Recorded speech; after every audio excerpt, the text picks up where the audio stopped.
Welcome back to Season 6 of Time to Change. We have some amazing conversations lined up from people doing the work. I'm excited for those and the change that it'll hopefully spark. I can't wait to jump in. So let's get started. Welcome back to Time to Change. I'm Chasen Forehand. Hey, and I'm Dom Jones.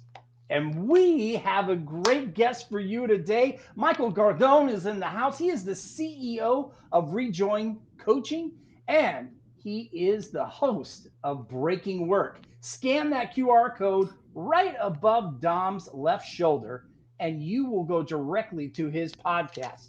But first, Michael, welcome to the show, sir.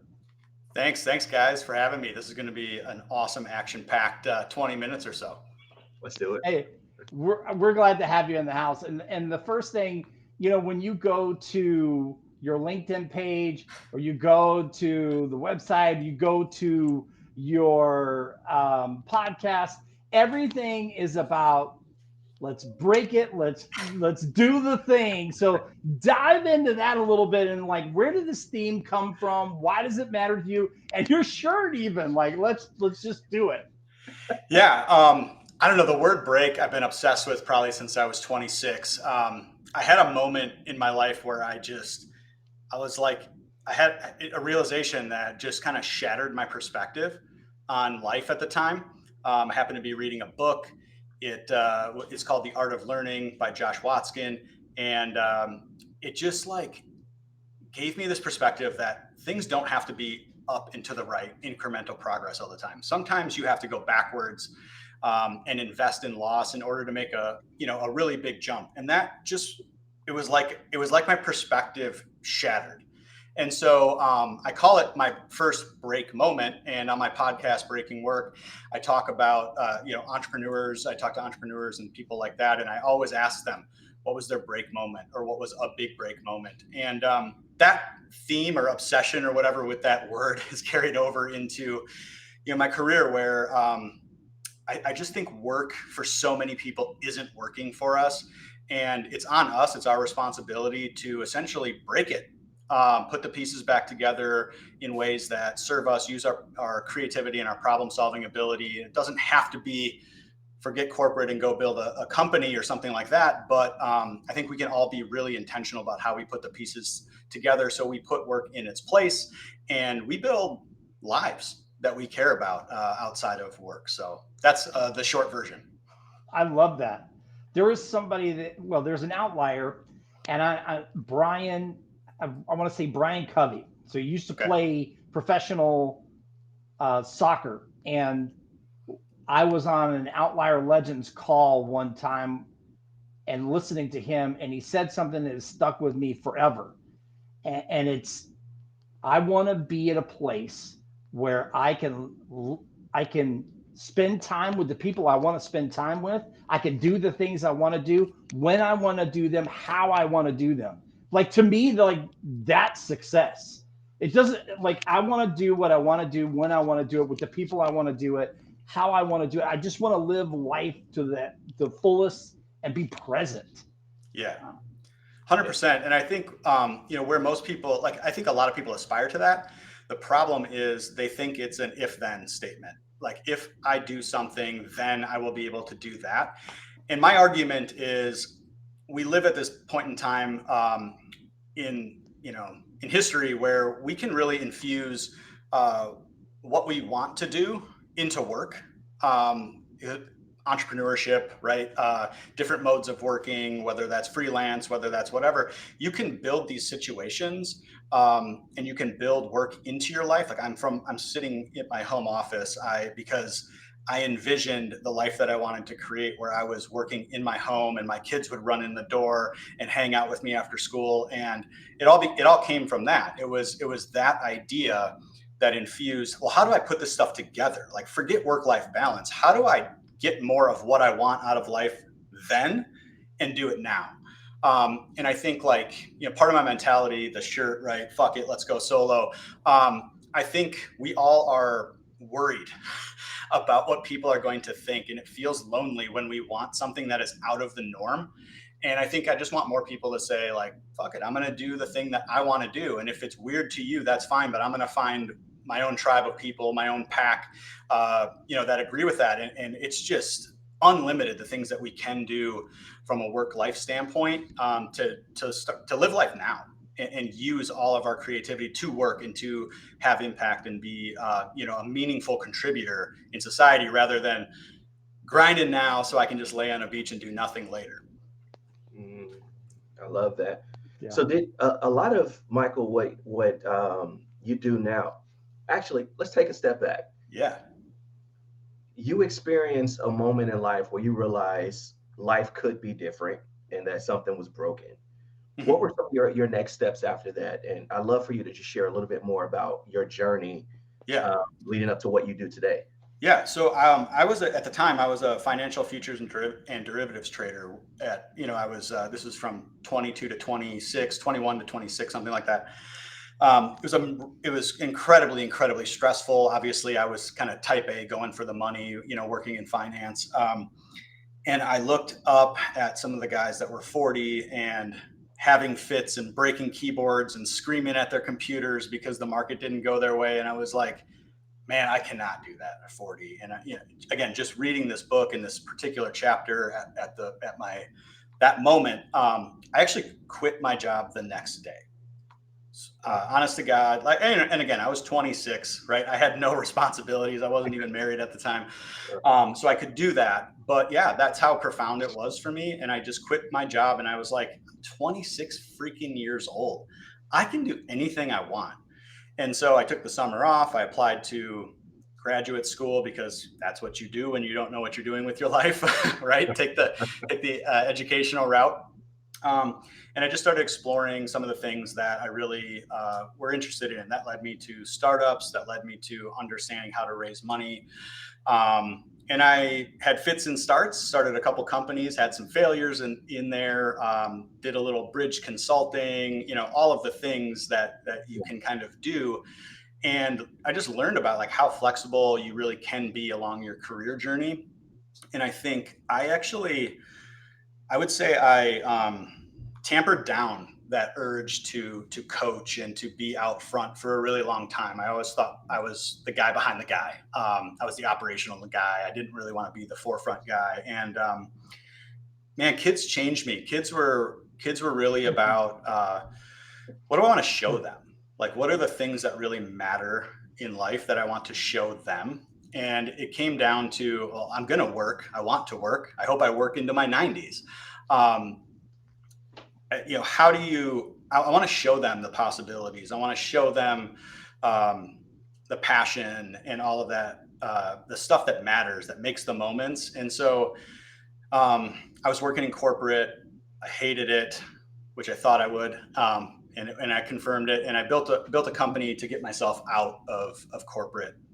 And along that time period, this is about 2018, I was just really like, how do I want to design my life and what matters? And it really mattered to me to build something of my own. And what that meant was that I had to start stepping up and being in front, leading from the front.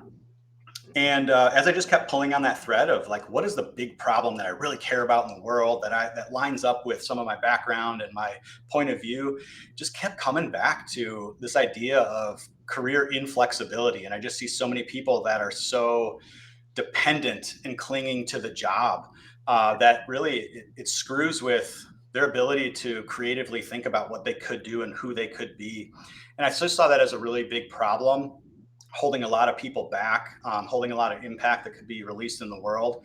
And I just decided like that was the problem that was worth me dedicating the next 10, 20 years of my life to, even if I don't succeed monetarily. I asked myself, like, what would I work on if I didn't care about all of those other things? And just kept coming back to it. So now, I coach people. I coach really smart, driven guys and gals that have climbed the ladder and quote unquote been successful in the corporate world, but have this hole kind of in their soul, something else burning that they want to do, and help them navigate all of the crazy like emotions and fears and all the things kind of holding them back, and help them kind of take this risk managed pathway to life after corporate, basically. And it's been super fulfilling. And now I actually teach entrepreneurship at the college level as well, because I've had so much fun teaching, 40 and 50-year-olds. I said, well, we really need to get this down to the young folks, so they don't fall into that trap at 40, and have to really dig themselves out. Yeah. So no, I love that you're doing that. Can you talk a little bit about what you're coaching and some of the programs that you do? Yeah, for sure. I mean, again, this particular problem is super multifaceted. So typically, somebody that makes a couple $100,000 a year, vice president, done really well in their career, comes to me and is like, my relationships with my kids aren't what they should be. I'm continuing to just grind and answer all the emails, and I'm asking myself, like, why at this stage of life? Yeah. I don't want to retire. I've got gas in the tank, and I feel like there's more that I could do. And so what we do is somebody like that comes in on the front end, and the first thing we work through is time, and what I call my approach to time sovereignty. And all of that, really, that part of the program is really focused on figuring out all of the ways that you can kind of stiff arm the demands on your time, right? It starts with obviously prioritization and what you actually care about. It makes no sense if you want to leave corporate and do something else to also be like trying to get the next promotion and fighting all the bureaucratic things. Helping people say no and make that a win-win for the company, like to be able to present that in a way that is like a business case. Teaching people how to set boundaries and expectations around communication with their team members, but just this idea of like creating space so that you actually have time and emotional energy to invest into your future and seriously think about it, because most people are daydreaming about it 5 minutes in between picking up kids and the next email that comes off on their phone, and there's no dedicated space. So once they get to that point, and typically people are getting 20 to 40% of their time and energy back. Like, you can literally, most jobs, even if they're high paid, you can literally put in boxes pretty well. Then we go into just really getting a crystal clear vision on the life that you want. So standard sort of like future visioning. I have my own process for it. And what we make sure to do there is not create artifacts that live in some drawer somewhere. We actually operationalize your future vision. We use it as a way to connect every single day and build that belief system, to remind you of what you're fighting for and what you want to accomplish. And we go through an exercise that I call advantage mapping, which I created for myself in 2018 to figure out the hell am I good at and how can I use it. So it's a proprietary system that examines somebody's life in 8 different dimensions. We try to really pull those together, create what I call an advantage stack. And that represents the core foundation of yourself and how you provide value in the world. And when you have that, so you know who you are at your best, and you have this compelling future vision, bringing those two things together is so much easier, because we let that future vision lead, and we know and we have belief and confidence that we have the skills to make it happen. But we have to figure out what that vehicle is. Yeah. And typically that's a business. For my coaching clients, I would say 70% go on to launch a business. 30% go through this exercise and say, you know what, Mike, I've learned a ton about myself and what I want. I don't think entrepreneurship is the path for me, but going through all these exercises help position them for the right jobs, the right companies that are really deeply aligned with what they want next. So there's tons of overlap that come from the process of setting up a business and thinking about product market fit and your unique value and all of those types of things that you can use out in the W-2 workforce. And so do that. And then if people are real serious and want continued help on the entrepreneurial journey, I coach entrepreneurs and do executive coaching to entrepreneurial founders as well, to kind of help them, support that journey, because it's not an easy path. When you go solo, it's not easy. But like I said, we're trying to make that pack. We're trying to bring those people together that have that shared experience and can be supportive on the journey. That's Wow. awesome. Some powerful work. What I appreciate, Michael, is that a lot of the work you're doing, I imagine there's an authenticity to it because it was born out of some of the things that you had to wrestle through, with some real high stakes as well.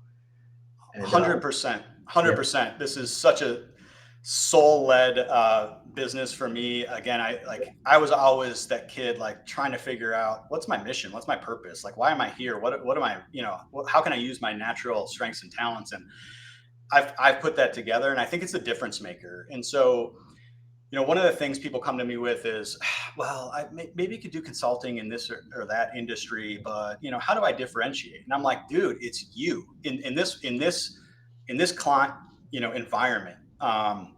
We are able to find product market fit by using our unique point of view and using our unique, talents and expressions, and I think that is actually the secret to the whole thing, because I think what people more than anything are yearning for, yes, they want money, yes, they want freedom. They want to exist and work in an environment where they can be themselves. yeah, we are in this environment where it's so volatile in terms of what's happening in the workforce, economically. And we find ourselves in this space where if your W 2 employment is your sole means of not just income, but of living out your work and who you are, it could be a very troublesome space to be in. And what I find interesting, that's true whether or not you are quote unquote low income and you need your job because it's how you survive, or if you're in the position as some of your coachees who are, which sounds like more higher income executives, they're yearning for something else. So I'm curious, as you talk with individuals and are helping them to explore life outside of their job, what are some of the mindsets, the mentalities, the hesitations that you often find that makes it so challenging for people to live life outside of their W-2? Yeah. The challenge, I boil it down to one challenge, honestly, and it's fear of other people's opinions. Like, the reality is, I don't care if you're low income, I don't care if you're high income, like, there are so many freaking options available to you to make a dollar these days, right? Like the YouTube channels, like, you can just go on and on. I know I came across somebody who makes $100,000 with videos of how to sew old socks. Like, you would think no one can make money offering a service sewing old socks, and yet somebody is making $100,000 doing it. So it is just the uprooting of everything that you have done so far, and what is built into your current identity, and people thinking that they have to that in order to be successful doing something, you have to blow that all up. And it's not true. There's so much that you've learned. There's so much that you have experience that you've gathered that you can use and leverage to your advantage along this journey. It just might not be the top line thing. You have a CFA designation. Like, just because you don't continue to use those three letters in finance, like, doesn't mean your whole identity is blown or gone away. Yeah. So it's just this, like, what are people going to say? What if I fail? All of that kind of stuff that we really end up having to unwind. But your larger point is, like, we live in this age where, shit's hitting the fan all over the place. And it used to be get a good job and climb the ladder. And now it is, okay, get a good job, earn a good income, but, like, have a nest egg, save. And what I'm telling people is, one of the ways that you can save is by building another type of income stream. I get this from people who are looking to retirement all the time. They're like, oh, I'm maxing out my 401k and I've got all this. I'm like, can you do the math actually on that? Like, What if you took, like, you have $100,000 earning, 3% a year, let's give it 10% a year even. You could take 10 grand and a little bit of elbow grease, and you could outperform your entire portfolio by building an actual active business stream. And it's like, that is another way that you can start to look at retirement, right? Like, we're so used to letting stocks kick off dividends and trying to live off of that. It's like, well, why don't you build something that you care about that you can do part-time from a beach in Italy, and actually makes you, 10 grand a year or whatever to supplement, or $10,000 a month. And supplements, all the stuff you're getting from retirement. Like, it's the same thing. It just requires a little bit of work, but it's another income stream. Well said. What's ironic, I just subscribed to this service that sends me, instead of having to read a whole book, it'll give you a book and a snapshot with the key highlights. And Rich Dad Poor Dad actually just popped up in my feed this morning for me to listen back on. A lot of the same principles that we've read and probably put on the shelf, but you just explained so well. Yeah. Awesome. Want to make sure that our guests scan that QR code, go to his podcast. Amazing guest he has on there, Breaking Work. Anything you want to say as we close out about Breaking Work? Yeah, I'll just say again, born from that feeling, born from that just call to let people know that there are different ways of working out there. So I have guests on, we do LinkedIn Lives, but all of my guests primarily are corporate to entrepreneur stories. And we really get into their backstories. I get into what they were feeling at the time they made massive decisions in their lives, and what those moments were, those break moments that led them on a new trajectory. Because I want the audience to feel there are people out there that felt the same things that you are feeling now, and how they got through them. That's the core of the podcast. It's, we get into tactics and we get into all of that other kind of stuff, but the core thing that I'm going for is I just want people to understand, like, we know what you're feeling, and here's how you can go about it. Here's some ideas to help you go about it and get over that fear, so you can break work and, build that self-directed life that you really want. Well, Michael, thank you for joining us today. You have been on Time to Change. So we can't wait to put this out in one of our Funky Friday posts. Scan that QR code and get to his podcast to see that. But thank you for being on the show. We appreciate you so much, and your insights about breaking work. Fantastic, man. Well, thank you so much for having me. I really appreciate you guys and your mission. So thanks a lot. Absolutely. I'm Chasen Forehand, and this handsome devil over here, I'm Dom Jones. and we'll catch you next time on Time to Change.